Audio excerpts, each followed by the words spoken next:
जिन लोगों को दहेज कम मिलता है या जो लोग दहेज कम देते हैं उनकी समाज में बुराई होती है, मजाक उड़ाया जाता है। और जिन्हें ज़्यादा दहेज मिलता है और जो लोग ज़्यादा दहेज देते हैं समाज में उनकी वाहवाही होती है। रिश्ते जो होते हैं ना, उनमें फॉर्मेलिटीज़ नहीं होनी चाहिए और कम से कम जो पति पत्नी का रिश्ता वहाँ प्रेम होना चाहिए। और ऐसे ही लड़कियों के लिए भी कि जो आज लड़की कमाती भी है वो अपने से हायर स्टेटस का लड़का देखती है। शादी में जाकर देखोगे सजाकर चीज़ें रखते हैं कि ये देखो हम ये वाली गाड़ी दे रहे हैं, हम ये सारा सामान दे रहे हैं अपनी लड़की को, ताकि पूरा समाज देखे कि हमने दहेज में ये अपनी लड़की को दिया। लड़का कमाता क्या है, लड़का करता क्या है, उसके पास जायदाद कितनी है, उसका घर द्वार कैसा है। और शादी जैसा जो मेन डिसीजन होता है कि जिंदगी भर हमें किसके साथ रहना है, वो अगर कोई और ले तो इसके शिक्षित होने का क्या मतलब हुआ।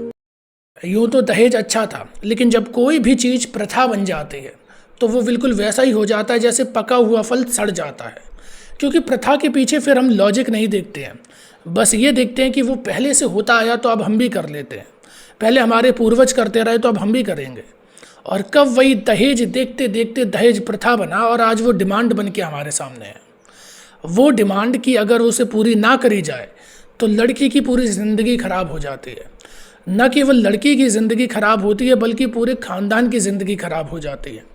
लड़की को तो अपनी जान तक देनी पड़ती है। ऐसे बहुत डोमेस्टिक वायलेंस के केस आते रहते हैं। उनमें से 45 से 50% केस जो औरतों के ऊपर अपराध होते हैं उनके पति या उनके इन लॉज द्वारा जो करे जाते हैं वो दहेज को लेकर के करे जाते हैं।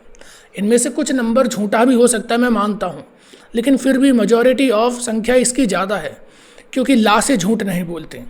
एक जिंदा इंसान झूठ बोल सकता है, लेकिन लाशें जो कि जली हुई लाशें हैं, लाशें जिनमें कई घाव के निशान हैं, वो लाशें झूठ नहीं बोलती। चलिए हम दहेज को समझते हैं। पहले हमारे समाज में लड़कियों को कोई जायदाद में से हिस्सा नहीं दिया जाता था, और ये लॉजिकल भी है क्योंकि लड़की की शादी होकर कहीं दूसरे घर पे जाएगी। वो कोई दूसरा शहर हो सकता है, दूसरा राज्य हो सकता है, या कोई दूसरा गाँव हो सकता है। अब वहाँ अगर लड़की को अपने मायके में खेती मिल जाती या घर में से हिस्सा मिल जाता तो वो उसके और उसके पति के काम का कुछ नहीं होता। इसी के लिए दहेज दिया जाता था, और ये वैदिक काल से होता आया है कि लड़की को उसकी शादी में गिफ्ट के रूप में हम कुछ देते थे। जो उसके माता पिता होते थे या जो भी उसके पैतृत्व खानदान जो भी था वो उसे कुछ गिफ्ट देता था, जो कि लड़की अपने ससुराल लेकर जाती थी अपने पति के घर पे, जो कि फिर उनके वो फाइनेंशियल एसेट काम में भी आते थे। अगर तब ऐसा होता कि दहेज ना देकर उसे प्रॉपर्टी में हिस्सा दिया जाए तो ये कोई वैल्यूएबल ही नहीं होता, और इसके पीछे विवाद बहुत होते। इसी वजह से अब क्योंकि लड़की भी है उन्हीं की है, जैसे कि माता पिता का फ़र्ज़ है कि अपने बच्चों के लिए वो कोई संपत्ति छोड़ते हैं, लड़कों के लिए वो ज़मीन देते हैं, जायदाद देते हैं, रुपए पैसे सब कुछ देते हैं, वैसी लड़की भी तो उन्हीं की है, तो उसे दहेज दिया जाता था। अब दहेज माता पिता अपनी क्षमता अनुसार दिया करते थे। जैसे कि जब भगवान राम की भी शादी हुई तो उन्हें भी बहुत दहेज मिला था। जब कृष्ण की शादी हुई उन्हें भी दहेज मिला था। महाभारत में हमें सब दहेज देखने को मिल जाता है, लेकिन वहाँ पर कोई डिमांड नहीं होती थी कि हमें इतने हाथी घोड़े चाहिए, हमें इतने रथ चाहिए, इतने हमें हीरे और जवाहरात चाहिए। नहीं, जैसी पिता की श्रद्धा हो, मतलब कि वो अपनी संपत्ति में से जो भी अपनी बच्ची को देना चाहे वो दे सकता है। लेकिन आज हमारे समाज में जो दहेज का रूप है वो दहेज नहीं है, वो डिमांड है। यहाँ पर डिमांड करी जाती है कि हमें ये वाली गाड़ी चाहिए, हमें ये बाइक चाहिए। अब वो डिमांड का बेसिस क्या है कि हमारा लड़का सरकारी नौकरी लगा है, हमारे लड़के की ये वाली नौकरी है तो कम से कम इतना मार्केट रेट है तो आपको इतना डिमांड हमें देनी पड़ेगी, ये वाली गाड़ी दो, ये वाली बाइक दो, ये सारा सामान होना चाहिए घर का, इतने रुपए होने चाहिए। तो ये दहेज नहीं हुआ, ये डिमांड हो गई। चलिए आज के दहेज के मुद्दे पर आते हैं। आज लड़के वालों को ये लगता है कि दहेज उनकी बाप होती है, कि हम दहेज क्लेम करेंगे और हमें दहेज मिलना चाहिए क्योंकि हमारा लड़का इस पोस्ट पर है, हमारा लड़का इतना कमाता है, या हमारे लड़के के पास इतनी संपत्ति है जो कि हमने अर्जित करी है, तो अब ये लड़की वाले उसकी वैल्यू लगा कर दें।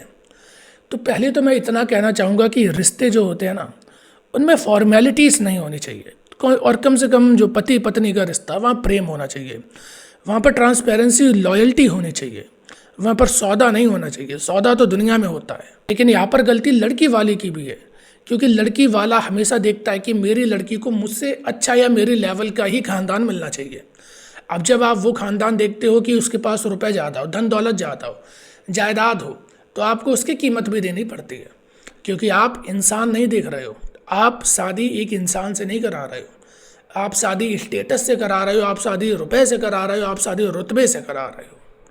अगर एक इंसान देख के दो इंसानों के बीच का ये निजी मामला है कि उन्हें ज़िंदगी पूरी अपने साथ बितानी है, ये दो इंसानों का निजी मामला है, इसमें तीसरे को हस्तक्षेप करने का, बीच में आने का कोई अधिकार नहीं होता। और आइडियली ऐसा ही होना भी चाहिए।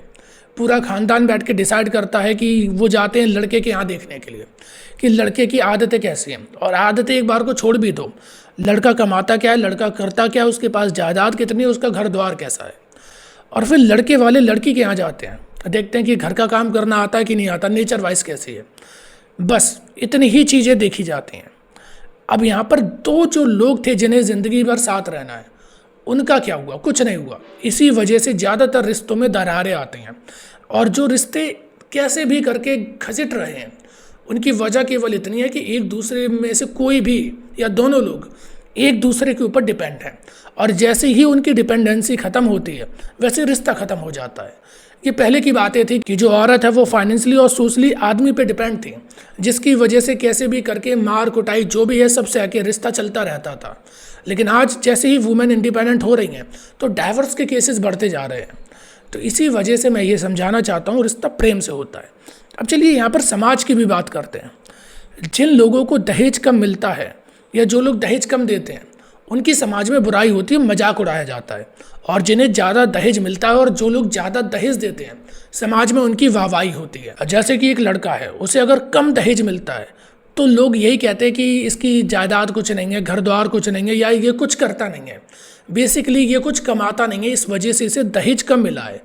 और अगर ज़्यादा दहेज मिले कि सरकारी नौकरी है या कुछ बढ़िया कमाता है या प्रॉपर्टी ज़्यादा है। और जो लड़की वाले भी कम दहेज देते हैं उनका भी मजाक उड़ाया जाता है कि गरीब हैं, इनके पास कुछ है नहीं, या फिर लालची हैं, लड़की को कुछ दिया नहीं।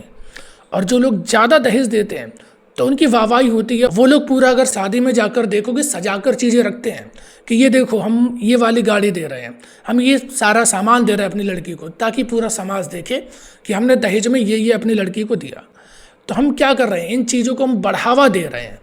और आज जो गाँव के लेवल पर सरकारी नौकरी की इतनी तैयारी होती है उसके पीछे का रीज़न जानते हो? दहेज।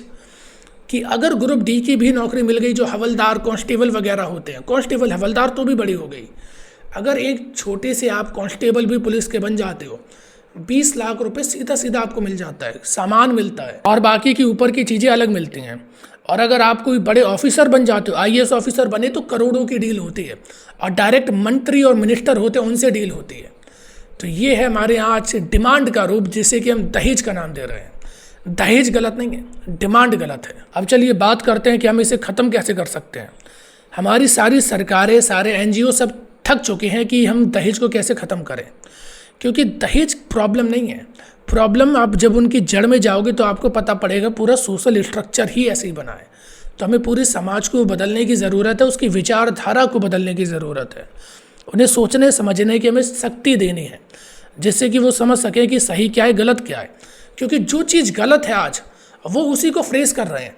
दहेज ज़्यादा मिलता है तो उसकी वाहवाही होती है, उसकी तारीफ़ होती है। जो दहेज ज़्यादा देता है उसकी भी तारीफ़ होती है। जो कम लेता है और जिसे कम मिलता है उन दोनों की बुराई होती है। ये समाज की मानसिकता है जिसे कि हमें बदलना है। और ये पता कैसे बदलेगी? जब हम ये शादी का पूरा सिस्टम ही बदल देंगे कि 2 लड़के लड़की जवान है, उसमें भी आप फिर 10 चीज़ें लाते हो। पूरा समाज, पूरा खानदान क्या कर रहा है वो दोनों जन डिसाइड करें। हाँ, ऐसे अरेंज हो सकती है कि आप लोग लड़के लड़की ने डिसाइड करके बताया, फिर पूरा खानदान बैठ के बात करी। इस तरीके की शादी होनी चाहिए। आपने अपने बच्चे को पढ़ाया है तो कम से कम उस शिक्षा की कदर करो, क्योंकि जो शिक्षा होती है उसका केवल इतना मतलब होता है कि अभी अपने डिसीजन खुद ले लेगा। और शादी जैसा जो मेन डिसीजन होता है कि ज़िंदगी भर हमें किसके साथ रहना है, वो अगर कोई और ले तो इसके शिक्षित होने का क्या मतलब हुआ? आपने फिर जितना भी इसे पढ़ाया तो आपने अपने रुपए में आग लगा दी है। इसीलिए अपने बच्चों को डिसीजन खुद लेने दो कि उन्हें किसके साथ ज़िंदगी बितानी है। ये दहेज का पूरा जो कंसेप्ट है सिस्टम में, ये अरेंज मैरिज की नींव पर खड़ा है।